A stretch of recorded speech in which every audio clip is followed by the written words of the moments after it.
자, 누가 이런 사회를 만들었냐? 저는 양쪽에 똑같은 책임은 아닐지 모르지만 상당한 책임이 있다고.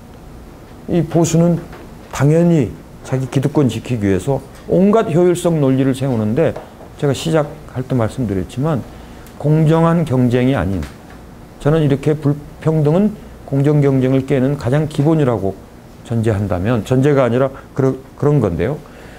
결국은 보수는 기득권 지키기를 했고, 진보는 좋은 뜻을 가졌고 하지만 이념에 너무 집착했다. 그렇기 때문에 보수는 자유민주주의 시장경제, 새누리당 당헌 2조가 자유민주주의 시장경제 이렇게 이야기하고, 또 보수의 경제단체 대표라고 할 수 있는 정경련도 자유시장경제의 창달을 목표로 설립 목적 이렇게 되어 있는데, 사실은 타인의 자유를 제한해서 나의 기득권을 지키는 거죠. 그건 무슨 뜻이냐면, 자본주의 시장경제는 시작할 때 말씀드린 것처럼 기본적인 작동 메커니즘이 경쟁이고, 그 경쟁은 공정한 경쟁일 때만 효율성을 내고 더 큰 파이를 만드는 겁니다. 근데 다 뭐 당연한 논리인 게, 승자 독식하면 경쟁은 자기 소멸을 합니다. 그러니까 경쟁이 새로운 도전자의 성공을 위한 게 아니라 기득권 지키기를 위한 수단으로 사용되니까, 사실은 자기들이 내세우고 있는 자유주의의 시장경제에 반하는 자기부정이고요. 현실 속에서 자본 없는 경제란 건 불가능한데, 끊임없이 자본을 부정하는 진보 쪽의 논리도 문제가 있는 거예요. 우리 체제가 그러한데, 체제를 인정하고 그 속에서 대안을 모색하는 것에 좀 게을리한 거죠. 그런 데는 보수는 현재 현실을 자꾸 외면하는. 그래서 뭐 박정희 향수부터 시작해서 좋았던 옛날이라는 건 사실 없는 건데, 옛날에 좋았다고. 자유민주주의를 부르짖는 사람이 자유를 가장 박탈했던 그 시절을 그리워한다는 건 말이 안 되는 거죠. 반면에 진보는 입만 열면 외국 이야기예요. 한국에 적용도 안 되는 이론, 한국 책보다는 번역책이 더 잘 팔리는, 그리고 한국하고 사맞지 않는 것들을 가지고 한국을 자꾸 이야기를 하니까, 남의 나라 처방전을 가지고 와서 내 병을 고치려고 하는 그런 그래서 사실은 이제 제가 조금 좀 직설적으로 말씀드리면, 제 책에 그러한 사례들을 아주 구체적으로 적시를 했습니다. 한국에 사맞지 않은데 한국의 진보들은 그렇다고 믿고 있는 몇 가지 사실들. 여러분한테 좀 불편한 진실일지 모르겠습니다만은, 이 먹튀의 아주 악질 대표 선수라고 알려져 있는 론스타가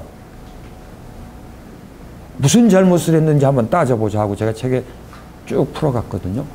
그것이 외국인이든 내국인이든 나쁜 짓을 하지 않았으면 안 한 거죠. 억지로 외국놈이 하면은 무조건 나쁜 거다 이렇게 정의할 수는 없는 겁니다. 그런 문제들이 있죠. 또 그리고 이제 현실적 대안에서 뭐 보수야 뭐 이야기할 게 별로 없겠습니다만, 보수는 입만 열면 규제 타령입니다. 그래서 제가 책에도 정경련이 제시했던 200대 규제 개혁안을 샅샅이 분석을 했어요. 그랬더니 반경쟁적이고 반시장적인 게 상당수가 있고 매우 엉뚱한 것도 있어요. 예를 들면 경마장의 초지를 조성하게 해달라. 야, 한국 경제 200대 개혁안에 동물원에 총포를 소지하게 해달라. 도대체 이게 왜 들어갔을까 고민했더니, 이게 이제 자기들 이해관계에 얽혀서 자기 필요한 걸 끼워넣게 한 것 같아요. 자동차의 방향 신호등의 규제를 풀어달라. 그러니까 깜빡이 이야기인 것 같아요. 그게 어떻게 한국 경쟁력 200대 규제 개혁 아닐까 할 정도로요. 뭐 거긴 그렇다 치고요. 문제는 진보의 문제입니다. 정의당도 지금 정의로운 복지국가를 내세우고 있는데 재분배는 다시 분배한다는 겁니다. 왜? 분배가 잘못되었으니까. 근데 그러면 분배를 바로잡으려는 노력을 하고 난 다음에 재분배에 대한 또 논의를 또 해야 되는데 재분배에 대한 논의가 없는 겁니다. 분배가 저렇게 이미 왜곡되어 있는데 전체 노동자의 절대 다수가 90% 이상이 임금인데 그 임금이 이미 엄청난 격차와 불평등을 가지고 있는데 그거를 고치려고는 별로 노력을 안 하는 것 같고요. 전혀 안 했다고 할 수 없지만 재분배 이야기만 가서. 근데 분배가 이루어지지 않으면 재분배를 하기가 어렵습니다. 제가 그걸 뭐 굳이 다 설명은 드리지 않겠습니다만.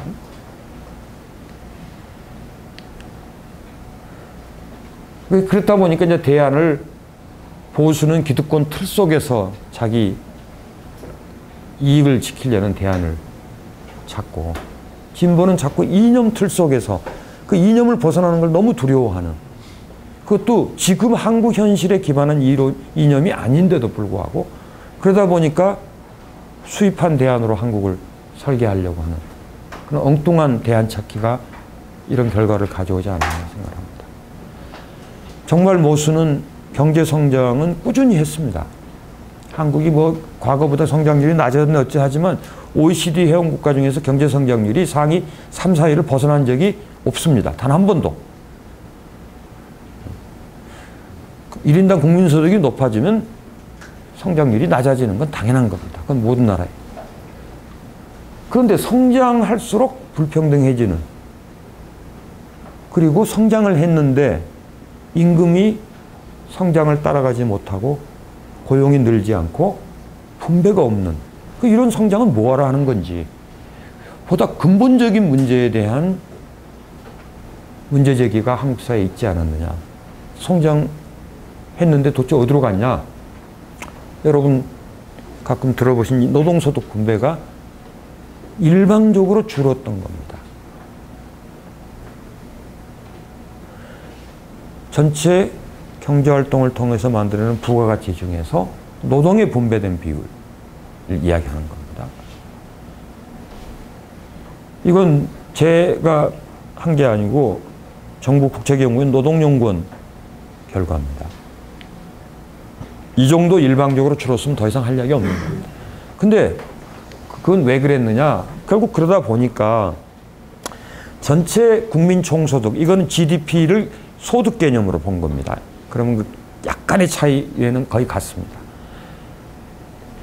전체 우리가 경제활동으로 만드는 가치 중에서 가계로, 즉 노동을 통해서 분배된 비중은 일방적으로 줄었고 정부가 가져간 몫은 거의 변함이 없고 기업이 가져간 몫이 늘어난 겁니다. 그러니까 기업이 부자가 되고 있는 거예요.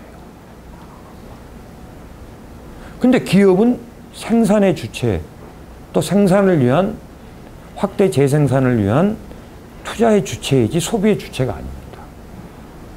개인이 부자가 된다는 건 여러분 왜 부자 되려고 하세요? 그러면 잘 먹고 잘 살고 또 자식들한테 넘겨주고 좋은 집 살고 이런 거지만 기업이 왜 부자 되려고 합니까? 기업은 그 답을 할 수 없는 거예요.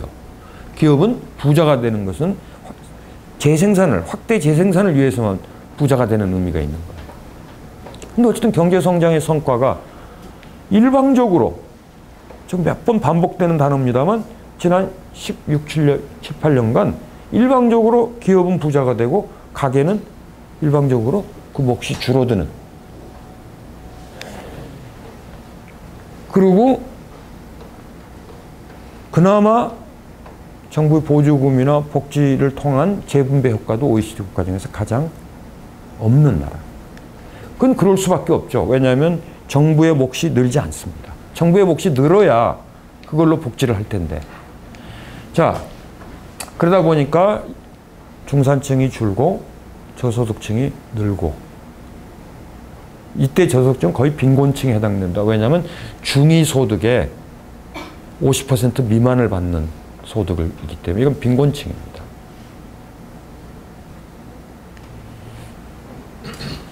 자, 그러다 보니까 성장은 도대체 뭘 위해서 우리가 성장을 하느냐.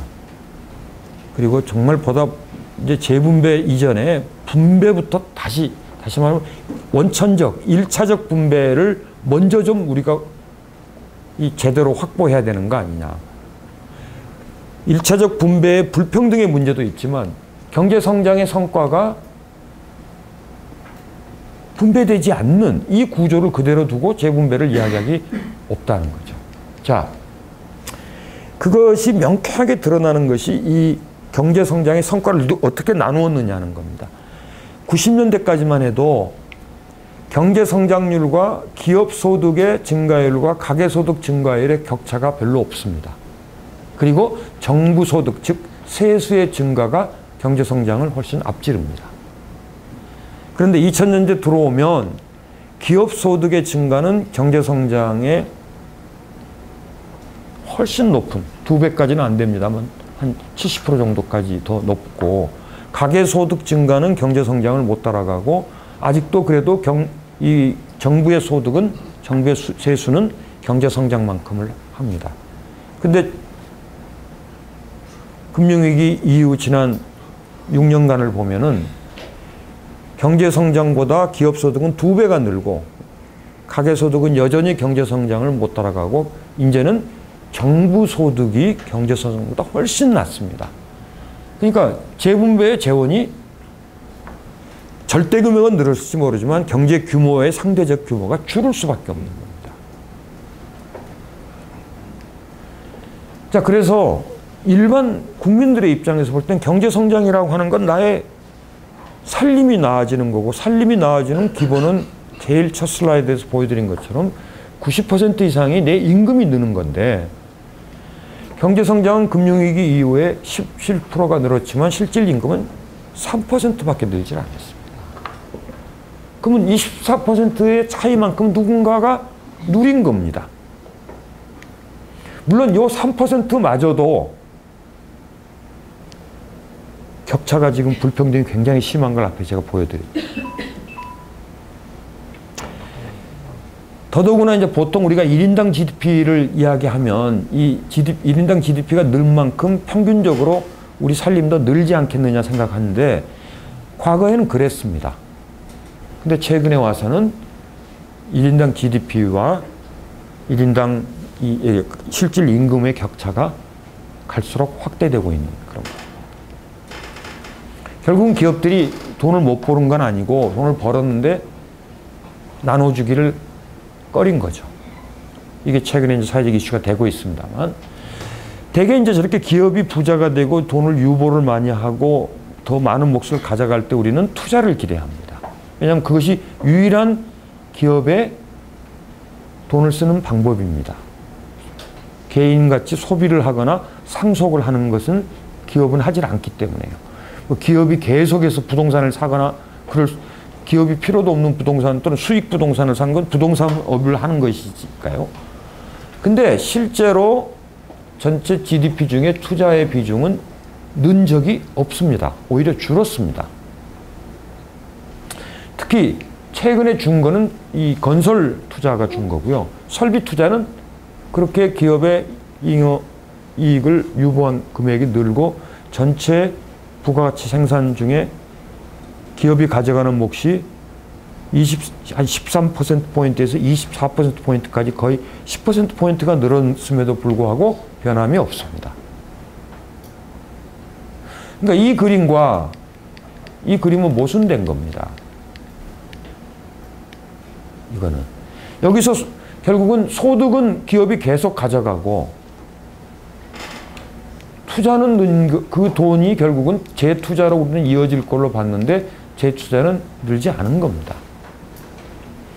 그러다 보니까 기업이 저축을 해요. 당연히 기업도 일부 저축이 필요하죠. 근데 기업 저축률이 급격하게 늘고 가계 저축률이 급격하게 주는, 그건 너무 당연한 결과죠. 그래서 과거에는 기업 부채 시대였는데 이제는 가계 부채 시대로 기업은 부채를 안 갖고 있고 가계가 부채를 갖는. 그러니까 국가 경제가 국민을 위해서 존재하는 게 아니라 기업을 위해서 존재하는 이런 형국이 돼버린 거죠. 이건 뭐 너무나도 명쾌한 결과일 수밖에 없는 것 같습니다. 그러다 보니까 최근 한 10여 년 동안에 국내 소비가, 민간 소비가, 정부 소비, 민간 소비가 경제 성장을 이끈지를 못하는 겁니다. 항시 못 따라간. 자, 다시 여기서 이제 우리가 구조적인 문제를 좀 생각해야 될 것이, 과연 정말 우리가 자본주의 시장 경제를 한다는데 도대체 이게 뭐냐. 자본주의라는 건 사회재산을 보호한다는 것이라고 했는데, 정말 이 우리가 경제 성장의 과정에서 뭐 시대적 상황이었다고 하고 용인했던 이 많은 불법 부정으로 축적된 재산이 이제는 좀 제자리를 잡고 제대로 하는 거 아니냐 했는데 그렇지 않은 것 같아요. 더더구나 이제 경영권이라는 이 개념은 학문적으로 존재하지 않는 단어입니다. 또 미국이나 유럽에서 경영권이라는 말을 영어로 번역이 안 됩니다. 매니지먼트 라이트? 뭔 말인가 그럴 겁니다. 경영자가 월급 받을 권리를 이야기하나? 뭐, 그러니까 한국에만 있는 독특한 건데, 문제는 뭐냐면 여러분들이 이거는 뭐 재벌 가족들이 뭐 이렇게 할 수 있는 거야 라고 생각하는 사람들이 굉장히 많아요. 근데 그 재벌 가족들이 자기 개인에서 하면 당연히 그 권리가 있죠. 왜냐하면 이 사회재산 보호가 자본주의의 출발이니까요. 근데 대부분의 경우에 주식을 안 갖고 있어요. 주인이 아니에요. 여러분, 삼성전자 주인이 누구냐 그러면 일반 국민들은 대부분 다 이건희다 그러는데, 이건희 회장과 그 가족 다 합쳐도 4.7%입니다. 삼성전자의 일대 주주는요, 외국인 투자자도 아니고요, 무슨 이건희 회장 가족도 아니고요, 여러분과 저예요. 국민연금이 일대 주주예요. 신라호텔 오너가 누구냐 그러면 이부진 씨라고 이야기해요. 이부진 씨는 신라호텔 주식을 한 주도 갖고 있지 않아요. SK의 오너가 누구냐, SK텔레콤 오너가 누구냐 그러면 최태원 회장인데, 최태원 회장 SK텔레콤 주식 한 주도 없습니다. 근데 그게 어떻게 세습되죠? 그건 경영권이란 건 사회재산일 수가 없는 겁니다. 앞서 말씀드린 것처럼 결국 이런 구조에서는 경쟁이 새로운 도전자의 성공을 위한 것이 아니라 기득권을 강화하기 때문에 우리가 자본주의 시장 경제 한다고 하는데, 이 자본주의 시장 경제가 경쟁을 통해서 효율성을 내는 게 아니라 효율성을 내지 못하고 있는 겁니다. 그리고 분배 없는 경쟁은 자기 소멸 과정을 거치는 거죠. 기회가 평등하게 주어지고 개방되게 주어지는 거고, 또 경쟁을 특정인이 지배하지 않는 것만으로 충분한 게 아니라는 거예요. 그것이 경제 정의의, 제가 공부한 정의론의 핵심입니다. 나누지 않는 경쟁은 정의롭지 못한 겁니다.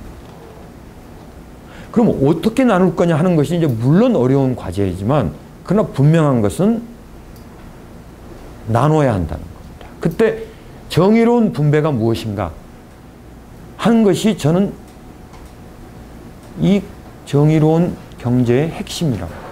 그건 제 이야기가 아니라 철학에서 정의를 이야기할 때, 그 현대 철학에서 정의론을 이야기하는 어느 누구도 분배의 논의가 거의 절반 이상을 차지한다고 보여요. 그럴 수밖에 없는 거죠, 현실적으로.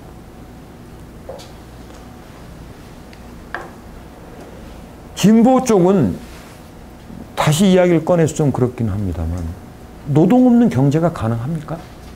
절대 불가합니다. 마찬가지로 자본 없는 노동, 경제, 자본 없는 노동 불가합니다. 그거는요, 노동자가 주인되는 회사, 즉 노동자 협동조합에서도 자본이 있어야 됩니다. 그 노동자 협동조합이 성공하기 제일 어려운 협동조합입니다. 다른 데보다. 그 이유는 노동자 협동조합에서는 누가 돈을 내야죠? 자본을 누가 내죠? 노동자가 내야 됩니다.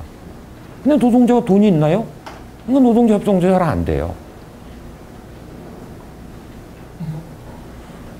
노동자가 주인인 회사를 만들었는데 내가 주인 행사를 하고 나는 돈은 안 낼게. 그 대신 나는 주인은 할게. 이게 성립이 안 되잖아요. 그것을 성립시키는 유일한 방법은 사회주의입니다. 국가가 돈을 내고, 그러니까 예를 들면 중국처럼 국가 자본주의라는 말을 쓰죠. 중국의 상위 50대 기업의 48개가 국가 소유입니다. 근데 놀랍게도 그 중에 상당수가 또 주식시장에 상장돼 있어요. 어쨌든 현실적으로 자본 없이 경제가 움직일 수 없다는 것. 또 이제 많은 분들이 그러면 협동조합이든 뭐 사회적 기업이든 공동체 경제를 하면 되지 않나 하는데 그건 정말 중요한 대안입니다. 그러나 그거는 보완적, 국지적 대안이지 체제적 대안은 아닌 겁니다. 국가 경제를 협동조합을 하는 것이 사회주의입니다. 그러니까 사회주의를 정면으로 주장하는 것이 정직한 것이지 세상 모든 일을 협동조합이나 공동체 경제를 해결할 수 있는 것처럼 이야기한 건 현실과 동떨어진 이야기입니다. 예를 들면 그러면 소비자협동조합은 왜 잘 되느냐? 소비자협동조합은 자기의 경제활동의 극히 일부분을 거기에 신탁을 해요. 또 내가 물건을 꼭 거기서 안 사도 돼요. 근데 노동자협동조합은 거기서 노동 안 할 수가 없는 거예요. 자기 경제활동의 거의 가장 중요한 부분을 거기에 맡기기 때문에 참 노동자협동조합이 어려운 구조가 됩니다. 그러니까 유럽도 보면 소비자협동조합은 굉장히 상급 같은 건 잘 되는 데가 많고 아주 성공한 사례도 많은데 노동자협동조합은 성공한 사례를 중규모나 소규모에는 많지만 대기업에서는 유일한 게 거의 그 몬드라곤 외에는 거의 찾아볼 수가 없는 것도 그런 겁니다. 자, 어쨌든 체제적으로는 현재 자본주의의 대안을 제시하지 못하고 있는 것 같아요. 또 하나는 자본론이 쓰였던 19세기 중반에 이 정말 극소수의 자본가들이 절대 다수의 노동자들을 착취하던, 그리고 아무리 노동을 해도 도저히 끼니를 이을 수 없는 그런 구조에서의 노동 대 자본의 상황은 아니지 않나. 이제는 상당한 부분은 노동과 자본의 이 구조로 가는, 이거를 이제는 좀 인정할 때가 되지 않았냐 싶어요.